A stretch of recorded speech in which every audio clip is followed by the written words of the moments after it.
see, I got thrown in a position I wasn't prepared for. I wasn't a safety man. I was a industrial engineer manager. I had no idea I was a safety manager. That was one of those on-the-spot decisions because they could not be there without a safety manager. The safety manager had quit, and so they didn't want to say, well, the safety manager quit last week. So instead they said, okay, here he is. Not prepared. How many in here, y'all ever had something just thrust on you like that? You just did not know. Well, here's Joshua. Joshua is a young man. Moses was an old man. Joshua had been beside Moses. Joshua fought. Joshua did the things that Moses said. But Joshua was letting Moses be the man to talk to God for him. And now all of a sudden, Moses is dead, and now he's got to do it all. Wow, talk about not feeling prepared. Number 3, reason for anxiousness or anxiety attacks. When you feel out of control. You see, the future's unknown, and change can be scary. Amen? You feel out of control when there's changes taking place. There's going to be a mighty army this week coming up, should be, from Mario Andretti. If everything's under control, then you're not going fast enough. Amen? And so you feel out of control. Well, here's Joshua. He says, I want you to get up, and I need you to take all these people into the land that I promised Moses and the other people. Wait a minute. Wait a minute, Lord. Things are kind of getting out of control now. Hey, have you ever told that to the Lord? Lord, things are out of control. I don't understand why this is happening. I don't understand how this is going on. It's in a whirlwind, and I can't figure it out. So, past can trigger negative emotions. You don't feel prepared. Here it is. In this past, Moses is dead. He's not prepared. Now, he's got to get up and take care of business. And then, he says, when you feel out of control. Now, not only you get up, I want you to take all these people with you. And there's one more. When you have no explanation.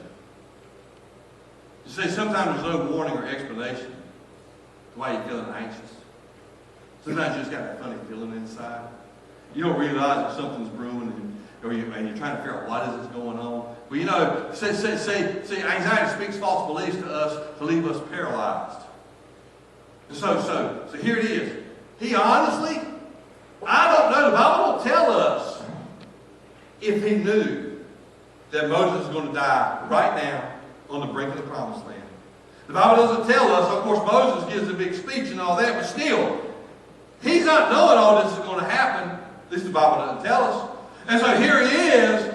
I can't even explain what's going on. I just know I wake up one morning and Moses is dead. I wake up a month later. I'm still mourning Moses and trying to figure out how we're going to do this thing. And God says, get up and take these people into the promised land. Wow. Talk about on-the-job training. So, when anxiety takes over, here's some dangers of it, okay? I'm looking at these verses. I'm just looking at the verses. And I'm going to explain. Here's the dangers of anxiety. Number 1, there's a danger of looking back. He said, Moses, my servant, is dead. Now therefore go over this Jordan, you and all these people, to this land. You know, Moses is mentioned 6 times in those first 9 verses. 6 times. And if you look in the rest of the book, Moses is mentioned 57 times. Wow. The book of Joshua, but Moses is all over it. You see, God knows that there's a danger in us looking back. But this isn't the way we used to do it. That's the seven words on the tombstone of a dead church. A church that died is, we never done it this way before. Amen. You look at a family that's dying. We never done it this way before. You look at a business that's dying. Never done it this way before. Well, see, the past, listen carefully, the past should be a guidepost, not a hitching post. Wow. I should learn from the past. I should take the good stuff, bring it forward, the bad stuff, leave it alone. But it should be a guidepost as I'm going through life, not a hitching post to to keep pulling me back. So it's so easy to look at back in the past and go, you know, God, you did all this stuff in the past. How am I supposed to move forward? I don't see you doing that now. And God says, I've got my timing. I've got my ways.